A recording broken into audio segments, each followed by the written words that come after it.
Chemtrails.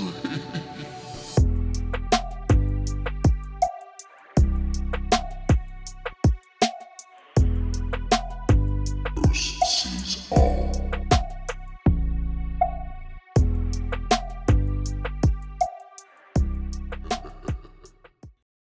Hello, welcome everyone. Good, bright, early morning. For me here, it's 6:16 right now. I got up around 5 a.m. I decided last night, hey Bruce, get to bed around 9 or 10. Nah, I was able to get to tough till about 11. And then I said, I'll get to bed and try to get up around 8 or 9. And I'm up earlier than that. Yesterday, there were a lot of chemtrails in the sky. And when I say a lot, I say a lot. There's a whole bunch of stuff going on, right? We have the X-37B space plane that went up. First of all, false launch. It was supposed to go up on the 16th. Didn't make it up on the 16th. They waited till the 17th. Yesterday sent it up. And then it was also a crash in British Columbia yesterday where we look at these beautiful clouds, I guess, right? Chemtrail clouds. Looks like a French bread, right? Doesn't it? So many clouds are developed in the sky because of the chemtrails, and not just that, they react really oddly, and you get some really weird clouds sometimes forming itself in the sky, and you can just see the unnaturalness of everything, how everything's straight edge. It looks like someone's drawing in the sky. Really gets upsetting at one point.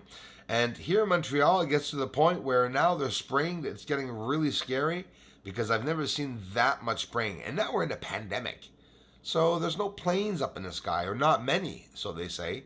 And, you know, the trajectory of the airports are not over me. Check out these cool clouds.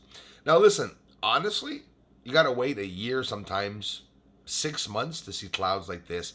I try to, take note of all the different ways the skies react. When there's winds in the sky, you can just see that it's out of control crazy. But again, these chemtrails stretch out. Clouds don't stretch out. Well, that's not true. Clouds stretch out, but they condensate. And we can see the condensation, the evaporation of the clouds, not the chemtrails. Chemtrails stay thick even when they spread out. I've showed it before. Many of you people have showed it before in the chemtrails. I'm not alone to have chemtrails in the sky. There's lots of areas, like a lot of areas where there are chemtrails in the sky. So a couple more scenes of the chemtrails from last night. You got a couple of more scenes from the chemtrails up of days gone by, only days gone by. And we're going to go to the moon, you and I, together to talk about some of the construction on the surface. We're going to talk about why do we see elevation on the surface. How come I'm able to get Bianchini City, right, with all these constructed objects when nobody can?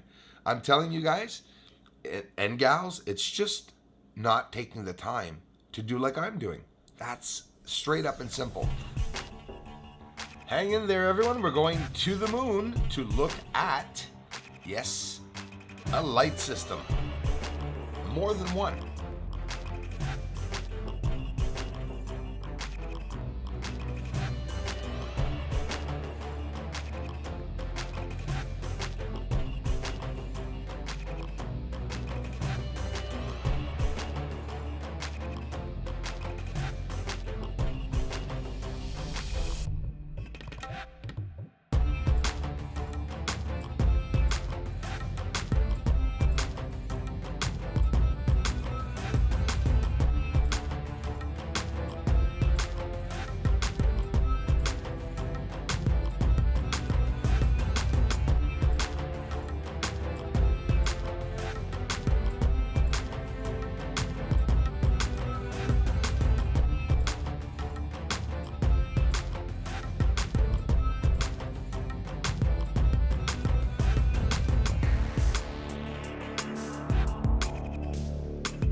Christopher Stanger, Gerald Dowling, Crawlface, Benoit Paquette, Mark Romero, Bradley. You guys, thanks a lot for the generous contributions. Over my house.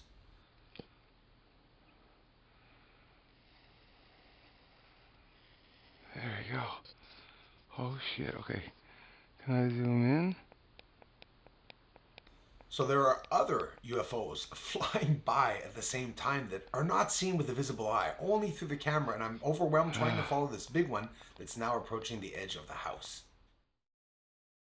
Now let's head over to our amazing moon with the weird craters, the square craters, the craters that have edges and connections, lines, colors in the craters. It makes you wonder, the moon wasn't interesting at all for me when I found out, the way I found out about it, the way, NASA talks about it being a gray, desolate area. There's Sinus Iridum. You see the elevation, you guys? Isn't it incredible? That's all I do is along the Terminator line, and I never hit it. It's going to be my 5th year that I'm doing the research and talking about it. Here's one of my favorite areas and one of the most controversial on it's not true. It's just the trolls that piss me off and tend to pretend that this isn't real. Look at Bianchini. Sinus Iridum, that line, that right there. Yeah, that. What I'm pointing at, if you go on Wikipedia, look up Sinus Iridum, the tiny, tiny image that's there. Use a magnifying lens. You won't have to, but it'll be better. And you'll see that. And you will see that line of toothpaste going all along the back of Sinus Iridum. You'll see there's no pixelation in these images. That's the real structuring that's on the surface. That's the hardest thing for some people to understand. And there's no trickery here. I'm not here to trick anybody. Oh, hell no. I respect all religions, even the ones I don't agree with. We all have the right to know what's up there, and if it's written in the Bibles that there's no people on the moon, actually it isn't. I don't even think it is. But either way, they were wrong if that's what's written, right? Because there is something or someone on the moon. Look at the beautiful, incredible color that comes from filming the surface of the moon. Can you see that thick cloud and haze and underneath a rich, green, lush surface? Yes, lush. That's a word I'm going to steal from the trolls, because at one point I said there was greenery on the moon, and the trolls said that I was saying that there was lush vegetation. It's it could be. Why is it so hard to believe, which I know there is, greenery, vegetation on the moon? I'm telling you guys, I put my hand in the fire. Here's Mercuricium. There is vegetation on the moon. Maybe there's no sequoias, but could there be moss? Could there be greenery? Could there be... Listen, they found organic material on Mars while we're looking at this beautiful flashing light. Now, let's jump into that. This is too interesting. We're back at those areas. Remember the UFOs I showed you that were taking off from the surface and landing up on the surface? Well, what do you guys and gals think of this? It's the lights. Let's zoom in and try to see some lights. It's really not impossible to see them.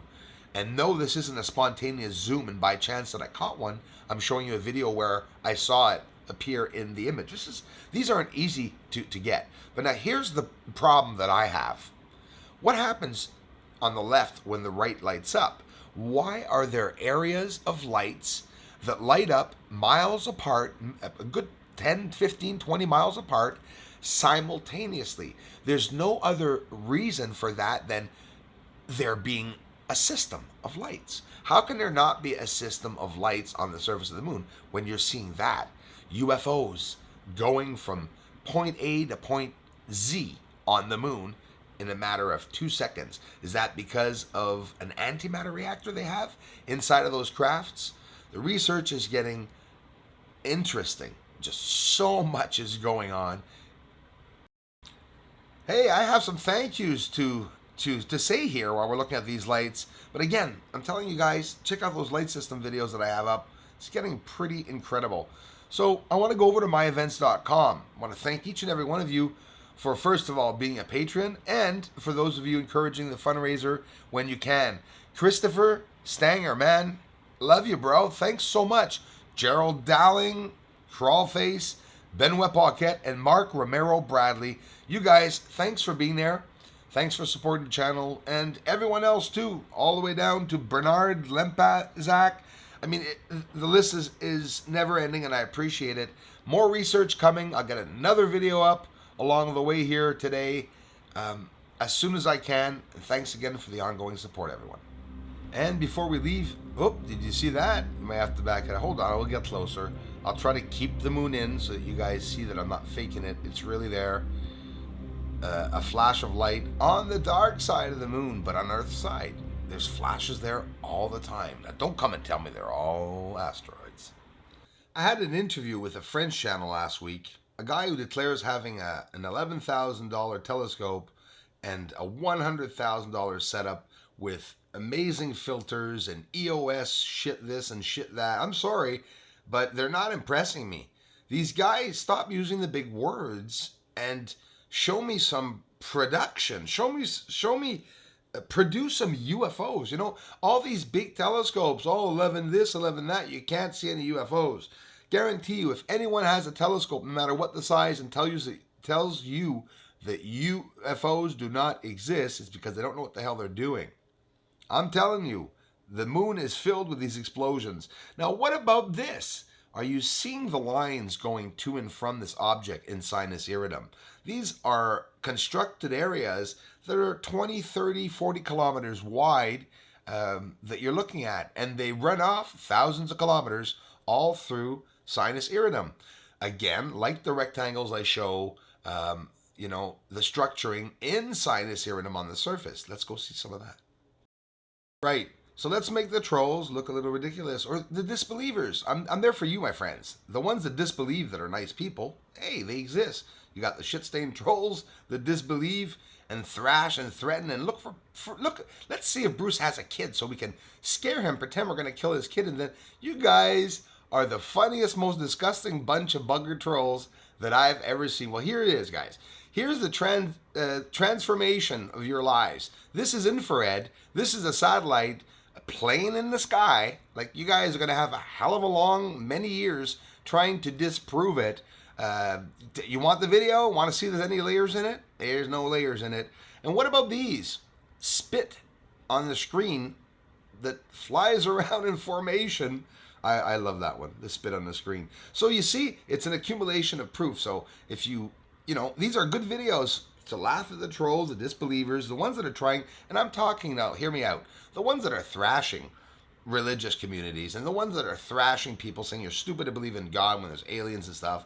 Hey, this is a big controversial situation. Doesn't mean because there's aliens that there's no God. And that's the first thing that I want to let everybody know that comes here, because I do get a lot of religious people here. I'm not here to change a religion, guys. I'm here to make you guys add this truth into whatever you believe, your scenario, your lives. But who would I be to have seen all of this beauty and not share it with all of you, my friends? It would be sabotage, right? What's better than seeing a UFO on the moon? Seeing one take off from the moon, then go to another area, and then another area, and then take off with a bunch of friends. There's nothing more exceptional than that finding right there of the UFO. And yes, there are clouds on the moon, my friends. Unfortunately, for some, I guess it bothers people. I don't know. It's like saying, coming to Earth saying, I demand there be no clouds there. Oh, there's clouds. And look what else is there. Stationary points in triangular formation. Isn't that beautiful? Imagine this finding not making it to the news, but I've seen a channel make it to the news before with pixels saying that there's buildings on the moon. And you know what? I've never seen any buildings in general. Not many of them. Not many channels are showing the structures on the moon, because not because you guys are bad people, it's because it's just there's no course to doing so, right? But look at that. Once you can.